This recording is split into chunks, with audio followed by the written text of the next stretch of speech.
How many times have you sliced into a bone-dry turkey on Thanksgiving, wishing that your fowl had not run afoul in the oven? As the Roving Wino, I'm going to show you how to deep fry a turkey, and you'll never fix a turkey any other way again. Deep frying a turkey is a longtime Southern favorite that's just gained popularity here. It does present some hazards because of the open flame. You must prepare a deep fried turkey outside in an open area away from anything flammable. The turkey frying system includes a large pot that is at least 26 to 36 quarts with lid, the stand with burners and propane tank, the turkey rack and lift hook, and a thermometer to measure how hot your oil is. Most people who do deep frying of a turkey prefer to use peanut oil. You'll need about 2.5 to 5 gallons to properly deep fry your turkey. One step that most people forget when frying a turkey is to test the proper level of the oil by first using water as a guide. Start by taking your wrapped turkey, sitting up, not laying down, and set it in your turkey fryer. Fill the pot with water until your turkey is covered, plus add an extra inch. Take the turkey out of the water, mark the line with a marker or crayon. This is your oil line. Make sure you do not fill your pot with any more oil than needed. The night before, you're going to want to start prepping the turkey by taking it out of the package and preparing it to inject the marinade into it. I like to use a Creole and butter or a garlic and butter marinade, depending on how spicy you like it. Shake it up real good and then pour it into another bowl for easier access. It's a little difficult to get your injector into the jar. Before you start injecting your bird, you will want to remove any materials from the cavity and any pop-up devices it may have. Load your injector with a marinade and carefully insert the needle into the meat as few times as possible, changing direction after puncturing the skin. The fewer punctures will keep the marinade and natural juices from leaking from the turkey when you fry it. Do this in several locations, including the breast, legs, and thighs. The more marinade you use, the more flavorful your turkey will be. Next, we put on a Cajun rub. I like to use Spice Merchants. Not too spicy, not too mild, just right. So you sprinkle it on the bird and you rub it over the thighs and the legs and the breast. You know you like doing this. You get it all in and massage it all through the turkey. You want to go on the outside, and you want to get it in the cavity too. So rub it all on the inside of there too.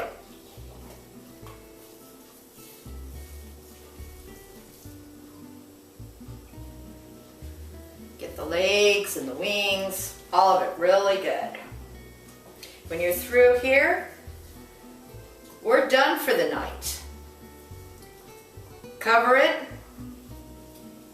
and put it away and let it sit for at least 8 hours.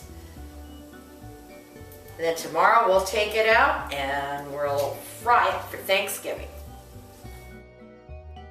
Before frying your turkey, you will want to prepare your side dishes like your salad, dressings, mashed potatoes, vegetables, and your desserts such as pumpkin and apple pie. Today I'm going to prepare one of my favorite side dishes. What's Thanksgiving dinner without a traditional Southern dressing? Today I'm going to show you how to make an oyster dressing. The ingredients are here. We start with crackers, oysters, butter, fresh chicken broth, eggs, bread, cornbread, celery, onions, and seasonings.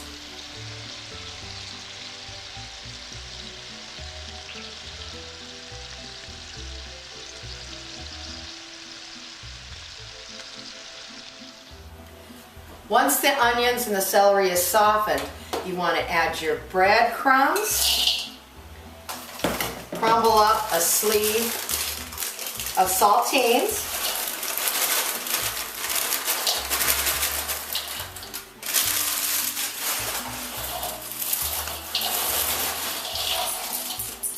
Add your cornbread.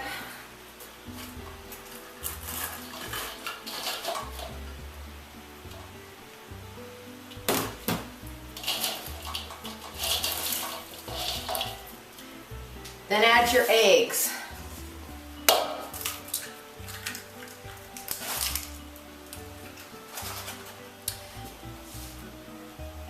Your chicken broth. Add just a little bit at a time. All your oysters. Your seasonings. You have a teaspoon of salt, a teaspoon of poultry seasoning, a teaspoon of sage, and a half a teaspoon of ground pepper.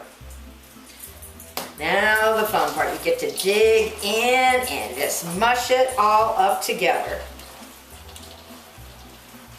And once it's all mushed up together, real good, you're going to pour it into a pan and bake it for 1 hour and 15 minutes at 350 degrees. Now we are ready to fry the turkey. Make sure you have a fire extinguisher nearby, just in case of emergency. Now's the time if you have a man around the house that he could come in handy. Send him out to make sure that your propane tank is full and that the flame is clean and even around the burner. Turn off the burner, place the pot on the stand, fill the pot with oil up to the line that you marked earlier.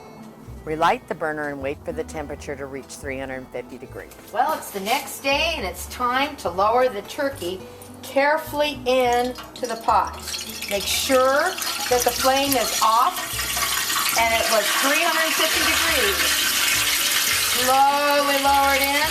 Make sure you have long sleeves and heavy-duty gloves. When frying a deep-fried turkey, you cook it 3.5 minutes per pound at 350 degrees Fahrenheit. For a crispier skin, add an extra 5 minutes to your frying time. Keep in mind, the oil temperature will continue to drop because you're putting a cold bird into the pot. When it gets back to 350 degrees, lower the burner, but try not to let it drop below 330 degrees or your bird may start to soak up the oil. Before beginning to slice the turkey, place the bird onto a platter or cooking board. Take a meat thermometer and stick it into the breast to make sure that the bird is at least 165 degrees. Next, you will want to cover it with foil for about 20 minutes. It will continue to cook to the recommended 170 degrees, according to U.S. Department of Agriculture. It's almost time to taste this sumptuous turkey. Slice it up, get the sides out, and dinner is served. No holiday feast would be complete without wine, and we've paired a couple of Europa Village wines. Because there are a variety of palates at our Thanksgiving table, we have chosen both a red and a white wine. The red is a 2007 blend called Libido from their Bolero cellars. It's a light red, which is particularly attuned to turkey with a layer of berry flavors, which tend to offset the heavier elements of a turkey dinner. The white is a 2009 Pinot Grigio from their Italian collection called Vienza. It's a crisp, light, and slightly fruity wine that capably handles our spicy poultry and trimmings. Whatever the wine you decide on, don't worry about the choice. As long as you are in the company of friends and family with some good food and great wine, people will enjoy themselves. Well, I'm going to dig in and allow myself to savor all these delicious dishes. For more information and recipes, see the links on tasteoftemecula.net. We wish you a happy Thanksgiving. I'm the Roving Wino.